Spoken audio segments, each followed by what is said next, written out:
하나님은 가끔 시험을 치십니다. 시험 출제자십니다. 여러분 언제 시험 본 것이 마지막이신가요? 몇 년 전에 여러분 시험을 보셨는지. 하여튼 시험은 그렇게 즐거운 것은 아니에요.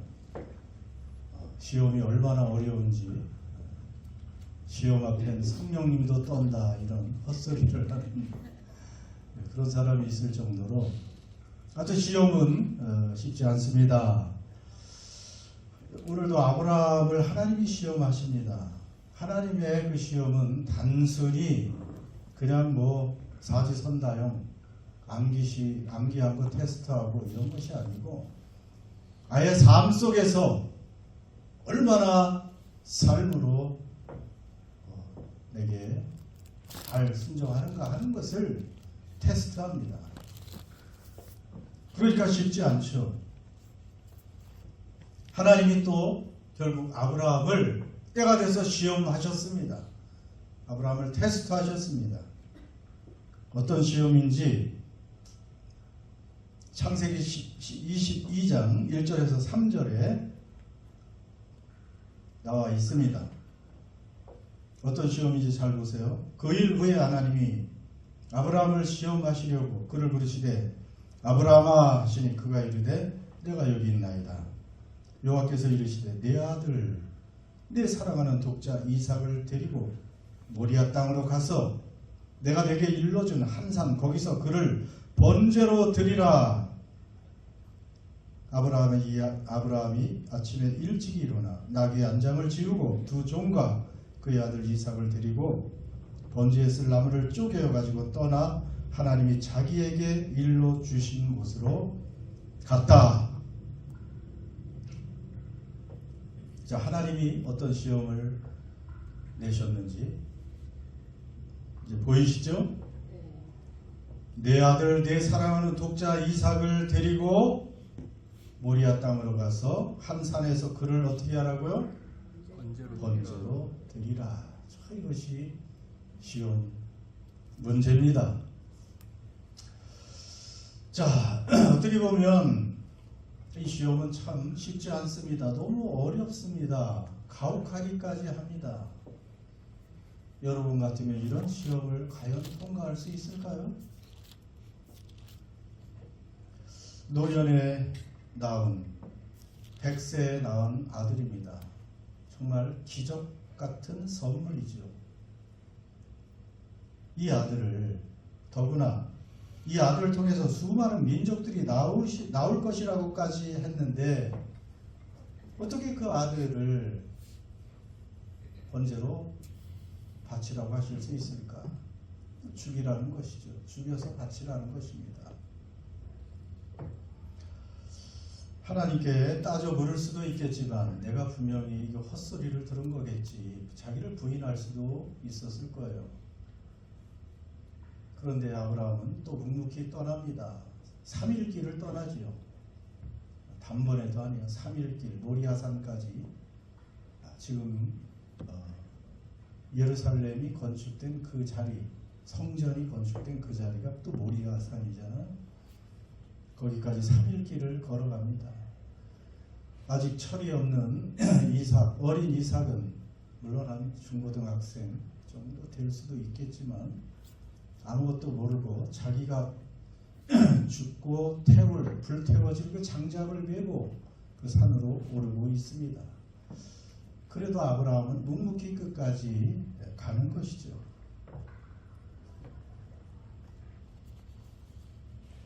하나님 왜 이런 시험을 하셨을까? 그런 생각을 해보시죠. 왜 하나님이 이런 시험을 아브라함에게 내셨을까? 자, 생각해보면 하나님께서 아브라함을 선택하시고 부르셔서 그를 통해서 이제 수많은 복을 주는데 큰 여러 민족이 나오는 복도 줄 것이다. 너는 복이 될 것이다.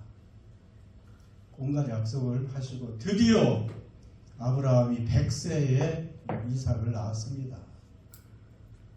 그 눈에 드디어 이삭이 왔다 갔다 합니다. 얼마나 귀엽고 얼마나 사랑스럽고 얼마나 애지중지할 그러한 아들이었겠습니까?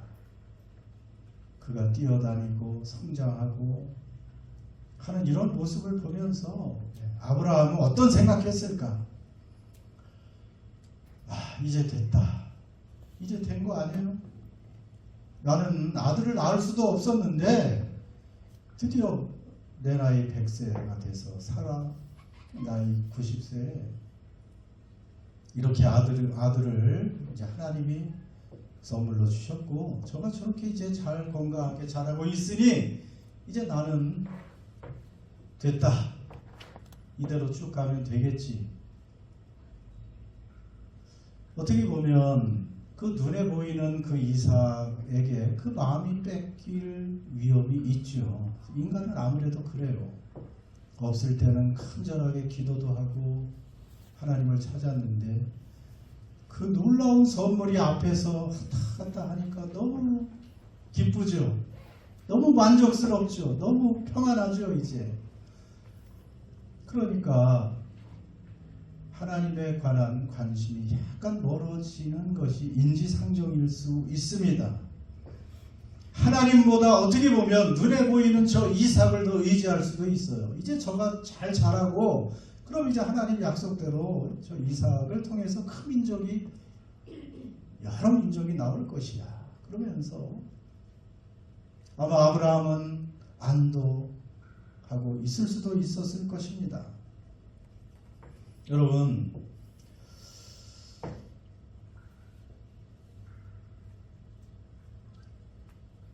이삭을 하나님의 선물로 받았는데 그 선물인 이삭을 하나님보다 더 의지하고 또 더 사랑하고 더 중하게 생각하는 경향이 있을 수밖에 없죠. 우리도 마찬가지입니다.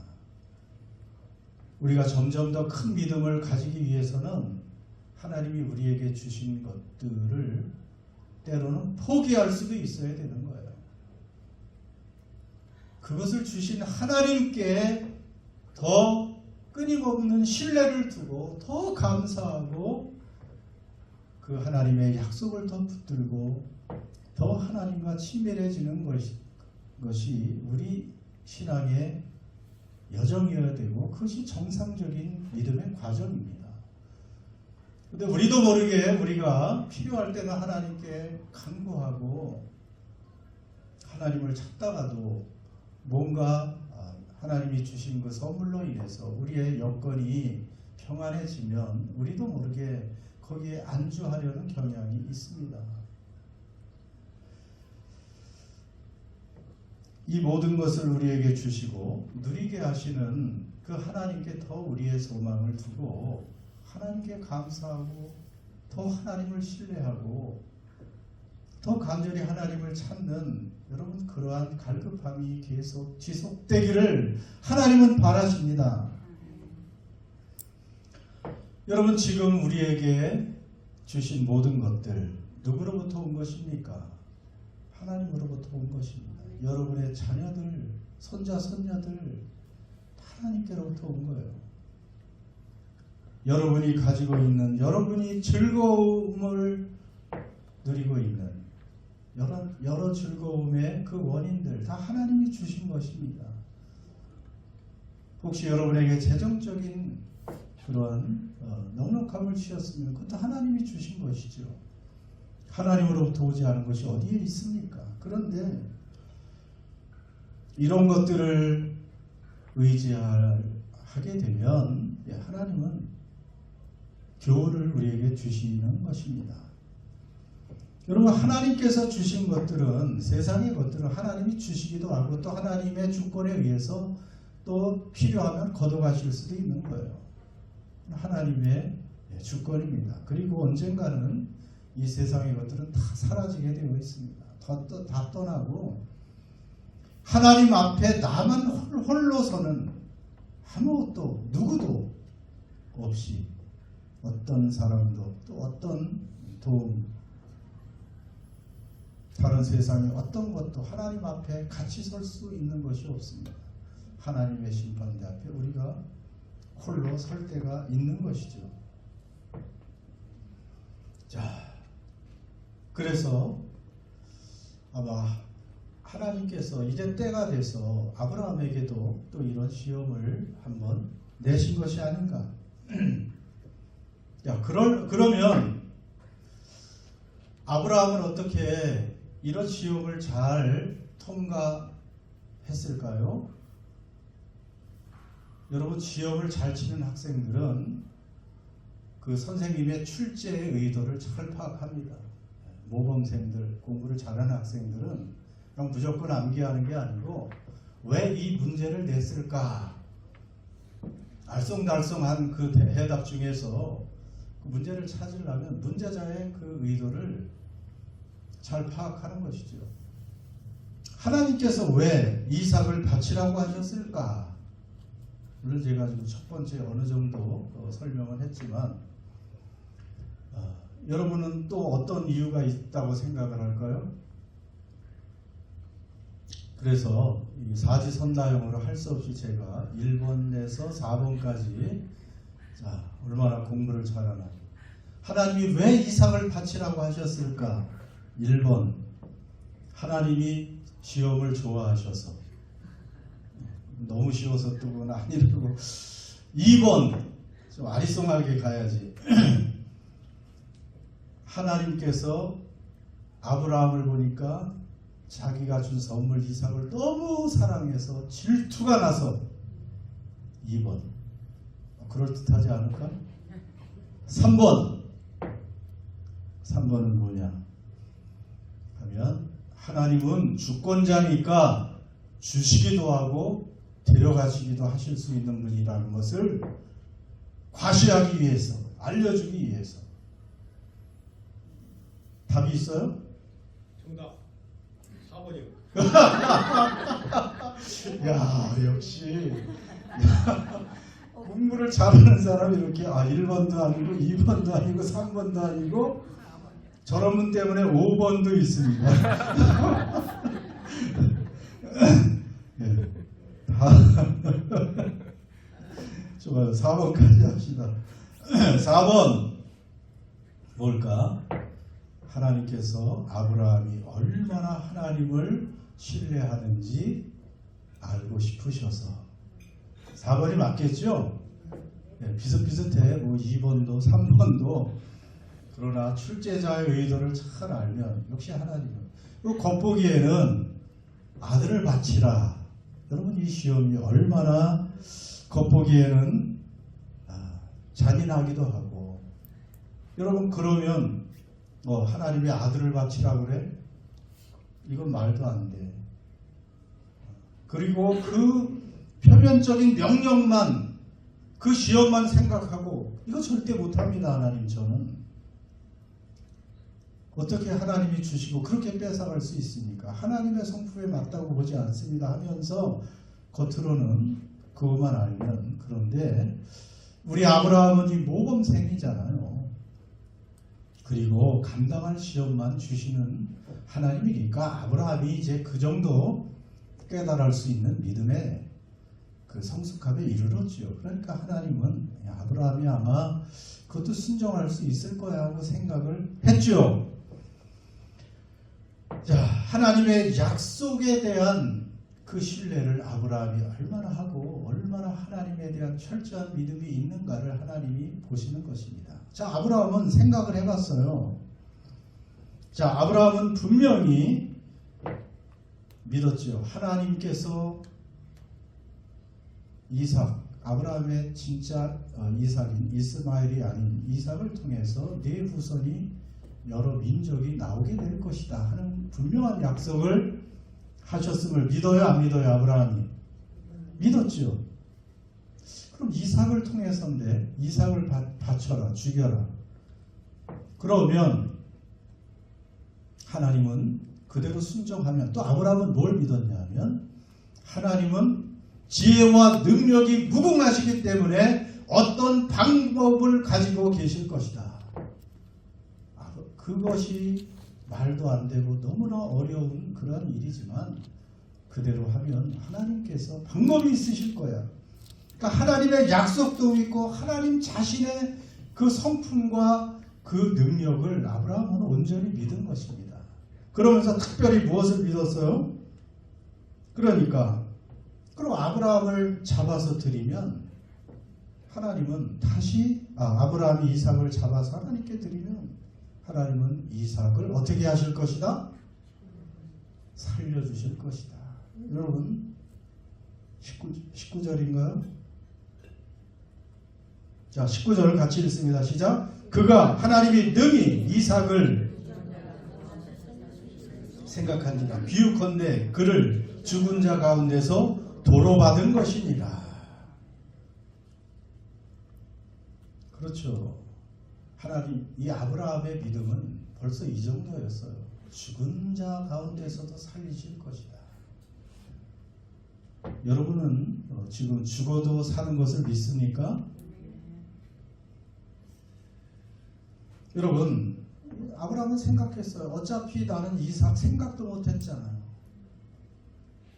사라의 태도 죽었고 나의 그 남자의 그런 모든 힘도 다 떠났고 죽었고 죽은 자라 같았는데 하나님이 죽은 자 같았던 나를 그리고 사라를 부활시켜서 그리고 아들 이삭을 주신 그 하나님이라면 아브라함과 사라는 벌써 부활을 경험한 거잖아요. 그 나이에 아들을 가질 수가 없는데 경험했잖아요. 하나님은 죽은 자도 일으키시고 살리시는구나. 벌써 경험했어요. 그리고 불가능한 이삭을 주셨고 없던 것을 있게 하시는 그런 분이라면 죽음에서도 살리실 것이다. 나는 순종하면 되지. 그럴 수 있었던 거예요. 그래서 아브라함의 믿음을 또 바울도 로마서 4장 17절에서 이렇게 설명합니다. 기록된 바 내가 너를 많은 민족의 조상으로 세웠다 하신가 같으니 그가 믿은 바 하나님은 그는 아브라함이죠. 아브라함이 믿은 바 하나님은 죽은 자를 살리시며 없는 것을 있는 것으로 부르시는 이시니라. 하나님은 이런 분입니다. 죽은 자를 살리시고 없는 데서 있는 것으로 부르시는 하나님.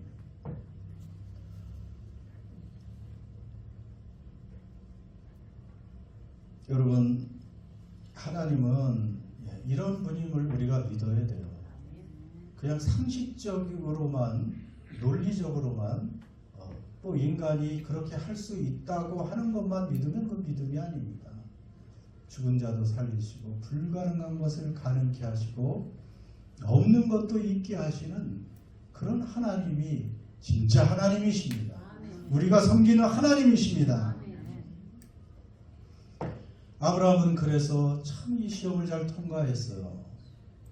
하나님의 시험의 의도를 파악하지 못하고 하나님 왜 이러세요? 아들만은 안 됩니다. 아들만은 안 됩니다. 절대 순종 못합니다. 이렇게 반응했다면 하나님은 오히려 이삭을 데리고 가셨을 수도 있어요. 하나님이 주셨는데 가져가실 수 있는 거지. 그걸 어떻게 막겠어요? 누가 막을 수 있어요? 아브라함은 하나님을 철저히 그 약속과 하나님의 그 사랑, 그 성품 다 신뢰하니까 그 권능을 신뢰하니까 순종할 수 있었던 것입니다. 여러분, 우리 인생의 시험이 찾아올 때, 어려움이 찾아올 때 우리가 할 일은 내가 풀 수 없고 내가 해결할 수 없고 내가 감당할 수 없는 그 어려운 문제와 시험들을 바라보고 그 안에서 좌절하고 절망하고 낙담하고 포기하는 뒤로 물러가는 그러한 사람이 되면 안 된다는 것을 알려주고 있지 않습니까? 그렇게 어려운 시험이 찾아올 때 우리는 누구를 바라봐야 돼요? 그 시험을 바라보면 답이 없습니다만 하나님을 바라보는 것입니다. 하나님을 바라보면 왜 하나님께서 이러한 어려운 시험을 내게 주셨을까? 왜 이런 어려운 시험을 내게 내셨나? 하나님은 답이 있습니다. 하나님은 정답, 해결할 수 있는 능력을 가지고 계십니다. 여러분, 어떤 상황에서도 하나님은 우리의 신뢰의 대상이고 우리의 사랑의 대상입니다. 하나님은 어떤 환경에 우리가 있든지 하나님의 우리를 향한 선하심, 그 사랑, 그 지혜와 그 권능, 그 복의 약속, 이런 것은 변함이 없습니다. 아무도 그 하나님의 신실한 약속과 복을, 우리를 향한 그 약속과 복을 막을 수 없습니다. 잠깐의 문제와 어려움이 있다 할지라도 하나님을 바라보고 의지하고 묵묵히 믿음으로 우리의 할 일을 해나가면 하나님께서 결국 시험을 통과한 우리들 더 큰 믿음으로 나아가게 해주실 것입니다. 시험의 결과 어땠습니까? 하나님은 아브라함의 믿음, 순종을 인정하셨고 이삭을 대신할 제물을 오히려 준비하셨고 아브라함의 시험이 끝나서 더 큰 복을 약속해 주신다고 나중에 볼 것이고요. 여러분, 우리가 믿는 사람들은 다 아브라함의 후손이라고 하지 않습니까? 그 말은 믿음의 후손이라는 말들이에요. 우리도 믿음을 가지고 있는 사람이라는 뜻입니다. 아브라함이 믿었던 하나님은 우리가 믿고 있는 하나님 동일한 하나님이십니다. 아브라함에게 나타나셔서 복을 주시고 역사하시고 기적을 일으키시고 그렇게 자신을 경험하게 해주셨던 그 하나님, 우리도 동일하게 믿고 있습니다.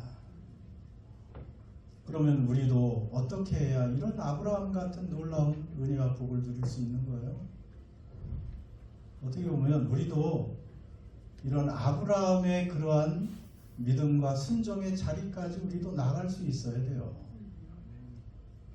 아브라함은 무슨 어떤 특별한 능력이 있는 사람이 아니었지 않습니까? 오히려 우상 딜러였다고 처음에 제가 말씀을 드리기도 했죠. 그리고 그의 믿음은 점점점 성장해 갔던 거예요. 점점점 성장해 갔습니다. 그래서 결국은 하나님이 그렇게 어떠한 말을 하든지 어떤 명령을 하시든지 하나님의 뜻에 순종을 했던 것을 우리는 보게 됩니다. 아브라함의 그 삶을, 이 오늘 시험을 보면 사실 아브라함은 죽음을 통과한 거나 마찬가지예요. 우리의 믿음은 다 죽음을 통과해야 됩니다. 죽은 자 가운데서 도로 받은 것이니라, 그런 말씀이 있잖아요. 여러분, 그 아브라함은 이미 독자 이삭도 죽일 수 있다, 번제로 바칠 수 있다는 그 믿음, 물론 그 감정적으로 그 아브라함의 그때의 심령이 즐거웠겠습니까? 차라리 내가 죽는 것이 나을 정도로 그도 죽음의 고통을 경험한 것이고 사실은 죽음을 통과한 것이나 마찬가지죠. 예수님도 죽음을 통과하신 후에 부활하시고 그 영광으로 들어가신 것입니다. 우리 그리스도인들도 다 마찬가지예요. 사실은 그리스도인들은 죽음을 통과한 사람들입니다. 죽음을 통과하고 새로운 부활 생명으로 살아가는 사람들이 바로 그리스도인들입니다. 여러분, 갈라디아서 2장 20절 봅시다. 세 번역으로 같이 우리의 상태를 선포합니다. 시작. 나는 그리스도와 함께 십자가에 못 박혔습니다. 이제 살고 있는 것은 내가 아닙니다. 그리스도께서 내 안에 살고 계십니다. 내가 지금 육신 안에 살고 있는 삶은 나를 사랑하셔서 나를 위하여 자기 몸을 내어주신 하나님의 아들을 믿는 믿음 안에서 살아가는 것입니다. 그러니까 우리 모든 성도들은 그리스도와 함께 십자가에서 어떻게 됐어요? 못 박혀서 피가 좀 났어요? 죽었다는 것입니다. 예수님과 함께 옛사람이 죽었다는 것입니다. 이것이 뭐 믿음이 좋은 그러한 사람들만의 이야기가 아니고 그리스도인의 시초, 아주 기초입니다. 내가 그리스도인이라고 말할 수 있는 사람은 나는 예수님이 못 박힐 때 나도 함께 못 박혀 죽은 사람이다. 그리고 지금 내가 산 것은 내 안에 예수께서 사시고 나를 사랑하신 그분만을 위해서 이제 살아가는 것이다. 여러분, 이게 지금 아브라함의 신앙도 이 죽음을 통과한 신앙, 우리 그리스도인 아브라함의 후손인 우리도 이렇게 살아가는 거예요. 자, 예수님은 뭐라고 말씀하셨어요? 우리 예수님도 같이 읽습니다. 그리고 예수께서 모든 사람에게 말씀하셨다. 나를 따라오려는 사람은 자기를 부인하고 날마다 자기 십자가를 지고 나를 따라오너라. 여기도 마찬가지잖아.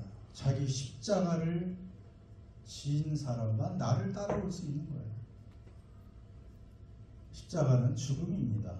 그냥 고통, 아픈 정도가 아니에요. 죽음이에요. 나를 부인하는 거예요. 내 자아, 내 중심은 없다고 사실은 부인해야 옳은 거예요. 그런데 여전히 얼마나 우리가 강합니까? 내 자아가 여전히 시퍼렇게 살아있잖아요. 이걸 자꾸 부인을 해야 돼요. 죽여야 돼요. 나는 없어야 되는데 자꾸 우리가 생기죠. 죽은 사람 같지가 않아요. 그렇죠? 누가 조금만 그냥 살짝 한마디만 찔러도 얼마나 잽싸게 반응을 하는지. 대로 받으면 막 말로 갚아주고 싶고. 자, 주님은 이렇게 말씀하십니다. 나를 따라오려는 사람, 우리가 다 그리스도인은 그리스도 예수를 따라가는 사람 아닙니까? 그런 사람은 나를 부인하고 자기 십자가를 지고 내 뜻, 내 생각을 다 부인하고 버리고 나를 따라오너라. 이게 쉽지 않으니까 고린도전서 15장 31절 바울 사도는 뭐라고 말합니까? 다 같은 맹강입니다. 형제자매 여러분, 나는 감히 탄원합니다. 나는 날마다, 좀 큰 소리로 다시 시작. 나는 날마다 죽습니다. 이것은 우리 주 예수 그리스도께서 여러분에게 하신 그 일로 내가 여러분을 자랑스럽게 여기는 것만큼이나 확실한 것입니다. 복잡하게 생각할 것 없이 이것은 확실한 말인데 나는 날마다 죽습니다. 고린도전서 15장은 놀랍게도 부활장입니다. 예수님의 부활을 아주 길게 그리고 최대한 논리적으로 바울이 성령의 감동에서 기록한 그곳에 나는 날마다 죽습니다. 이 말이 있습니다. 부활을 하려면 새롭게 멋지게 부활의 그 삶을 살기 위해서는 죽음이 있어야 되죠. 죽음을 통과해야 되죠. 우리는 예수님과 함께 나의 잘못된 성품, 옛 성품, 옛 자아, 내가 주인이 되고 내가 드러나고 그저 나 중심으로 이기적으로 그렇게 사는 그러한 모든 잘못된 옛 자아는 죽었다는 것을 우리는 인정해야 돼요. 그런 모습을 자꾸 부인해야 됩니다. 그리고 주님을 바라보면서 내 안에 주님이 살아계시고 그 성령님이 나를 지배해달라고 계속 끊임없이 간구하면서 그렇게 살아가는 것이 우리 그리스도인의 모습일 줄 믿습니다. 하나님께서는 이렇게 우리가 죽음을 제대로 통과하기를 원하십니다.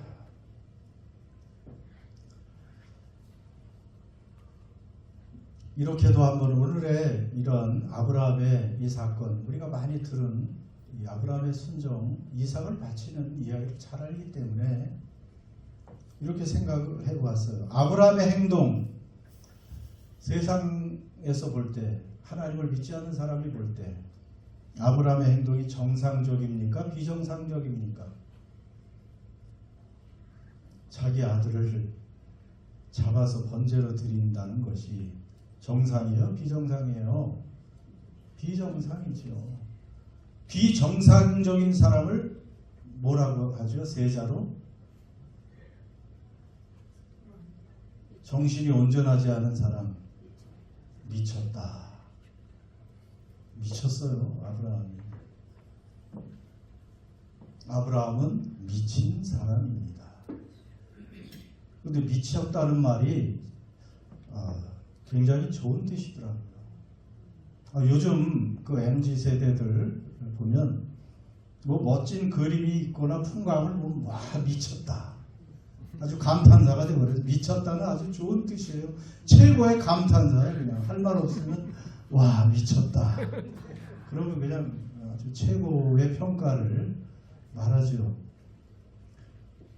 그런데 그 국어 사전에도 미치다는 말이 정신이 이상하다는 뜻도 있지만은 어떤 기준과 목표에 이르다, 도달하다, 그것이 미치다는 뜻이잖아요. 그래서 어떤 자녀가 내 기대에 부합하고 마음에 들면 내 기대에 미쳤다. 그리고 기대에 못 미치면 못 미쳤다. 그렇게 말하잖아요. 그 미치다는 말이 그런 좋은 뜻이 있는 거예요. 그러니까 오늘 아브라함 보니까 하나님의 기대에 미쳤잖아요. 그러니까 하나님의 기준에 도달하고 미치니까 미친 거예요. 세상 사람이 볼 때는 다른 의미로 미쳤다고 하지만 하나님 보실 때 미쳐야 되는 거예요. 그러니까 우리는 어떤 사람이 되어야 된다고요? 미친 사람. 아니 이 얘기 틀린 말이 아니라니까. 미쳤다는 그 기준에 이르렀다. 여러분 하나님의 기준에 이르려면 하나님이 원하시는 그 순정의 자리까지 가려면 하나님이 그 원하시는 그 믿음의 자리까지 미치는 사람은 세상 사람 볼 때는 미치는 사람처럼 보여야 또 정상이에요. 세상 사람이 보니까 너무 이성적이고 똑같아 우리와 너무 반듯하고 멋있게 우리의 기대에 전혀 다르지 않게 살아? 그럼 이상한 거지. 오히려 세상 사람이 볼 때 하나님 보시기에 정상적인 사람은 세상적인 사람들이 볼 때 미친 사람들이 돼야 됩니다. 그럴 때 하나님은 내 기준에 미쳤다. 아브라함이 지금 그랬잖아요. 어떻게 100세에 낳은 아들을 죽이겠다고 칼을 들고 불을 들고 장작을 가지고 3일 길을 가서 잡으려고 합니까? 잡은 거나 마찬가지예요. 여러분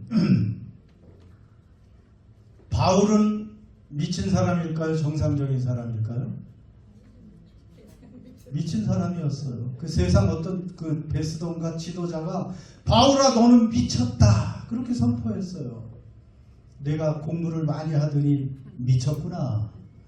왜냐면 바울이 자기가 담에서 도상을 나는데 예수님이 빛 가운데 나타나셔서 사울아 사울아 해서 내가 지금 이렇게 됐다. 그러니까 그 믿을 수가 있나요? 미쳤지. 너 미쳤다. 미쳤다는 소리를 이 정상적인 바울이 듣고 있었어요. 다윗은요 미쳤어요? 안 미쳤어요? 언제 미쳤어? 다윗이 또 다윗이 하나님의 은혜가 너무 감사해서 그 자기에게 베푸신 은혜가 너무 커서 그 법궤가 들어올 때 막 그냥 힘을 다해서 추는데 옷이 다 훌러덩 벗겨지는 것도 모르고 그냥 하나님을 찬양하고 춤을 췄단 말이에요. 그러니까 옆에 그 부인이 미쳤구나 그렇게 생각을 했어요. 미친 사람들입니다. 이사야, 예레미야 이런 사람들 보면 정말 미쳤어요. 얼마나 미쳤는지. 어떻게 미쳤어요? 아니 하나님께서 그냥 예언하라고 하지 벌거벗고 예언해라. 그러니까 옷을 다 벗고 몇 개월을 예언하고 다녔어요. 그리고 어느 날은 옆으로 누워서 예언해라.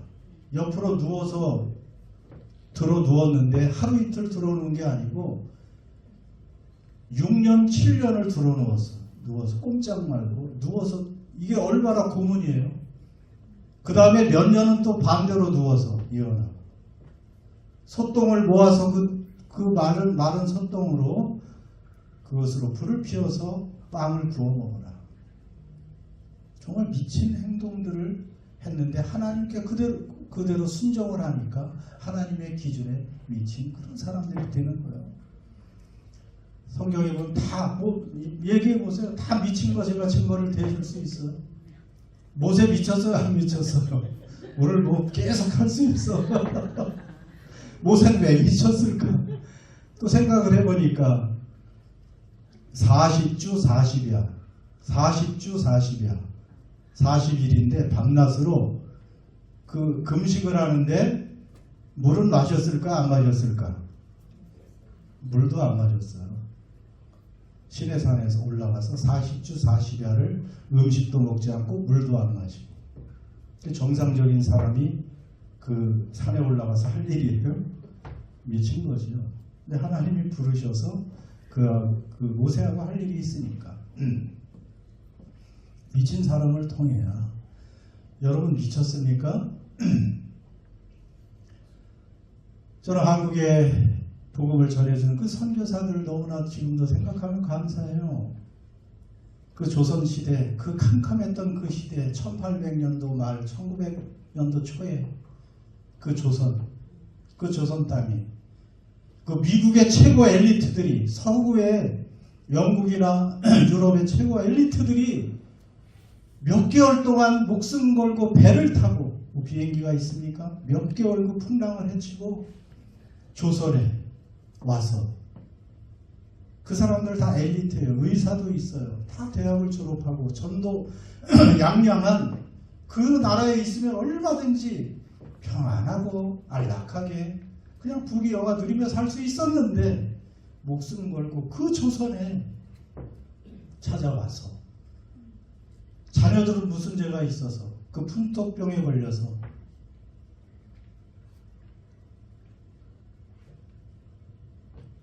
어린 나이에 목숨을 잃고, 그 부인들도 너무 자주 또 이런 나이에 죽임을 당하고 얼마나 고생을 했습니까? 대한민국 그 조선에 와서. 그 사람들 생각해 보세요. 미친 사람들이죠. 어떻게 그런 선택을 할 수 있단 말입니까? 여러분, 세상 사람들 보기에 우리는 좀 미친 모습이 있어요. 하나님 보실 때 이제 내 기준에 좀 미쳤다. 세상은 이런 사람들을 통해서 하나님의 나라가 확장되고 더 살만나는 세상이 되는 거예요. 그런 사람들 때문에 오늘의 대한민국이 사실 있었죠. 선교사들 없었으면 병원이 시작됐나요? 학교가 시작됐나요? 복음이 들어가서 그 시골, 정말 그 깜깜한 그러한 세상이 환하게 그래도 개화됐던 거 아니겠습니까? 여러분, 하나님은 우리에게 오늘 무엇을 드리라고 말씀할까요? 여러분에게 제일 큰 이삭 같은 시험은 무엇이 있을까? 여러분 각자에게 하나님이 오늘 오신다면 아브라함에게 이삭을 바쳐라 하는 것처럼 여러분에게 와서 한 가지를 요구하신다면 그것은 바로 여러분이 애지중지하고 있는 것, 사랑하고 중요하게 소중하게 여기는 그런 것들을 하나님이 요구하신다면 여러분은 드릴 수 있습니까? 하나님의 기준에 미쳐야 드리죠. 물론 믿음의 단계는 있습니다. 처음부터 어린아이가 태어났는데 뛰어가기를 바랄 수는 없어요.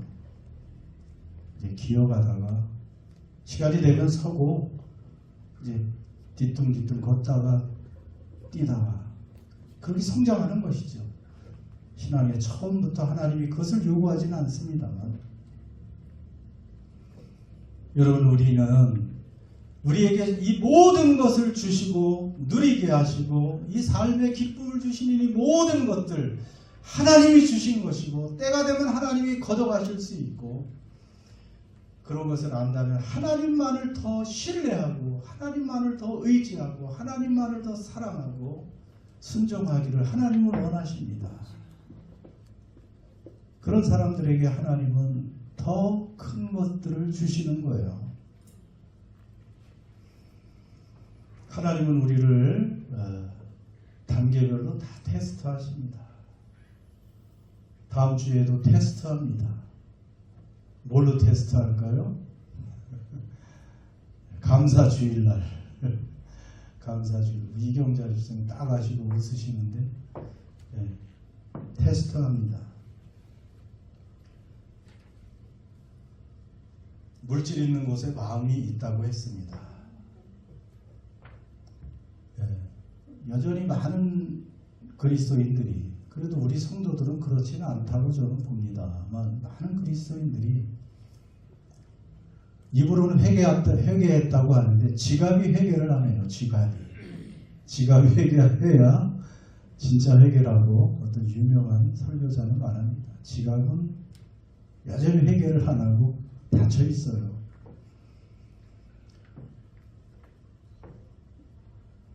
하나님께 1년에 한 번 감사하실 때 여러분의 마음을 모아서 한번, 혹시 여러분이 애지중지하고 있었다면 한번 허비해 보세요. 또 그렇다고 너무 또 미쳐서 문서 같은 건 넣지 마시고, 그런 것도 하나의 작은 시험입니다. 하나님은 우리의 마음을 다 전하기를 원하십니다. 여기 한 사람 한 사람이 다 감사 헌금은 가정적으로 하지 마시고 개인의 이름으로 조금씩이라도 한 해 나에게 주신 감사 제목을 한번 적어서 하나님께 그렇게 한번 마음을 표현했으면 좋겠습니다. 교회도 뭐가 있어야 운영이 되지요. 물론 하나님께서 다 책임을 져 주십니다만, 그래도 재직이라고 하시는 사자가 붙으신 분들 교회 살림도 한번 좀 생각을 해보시기를 바랍니다. 자, 하나님께서 아브라함이 이렇게 순종을 하니까 어떤 복을 약속하시는지, 그 후에 이러한 약속을 하십니다.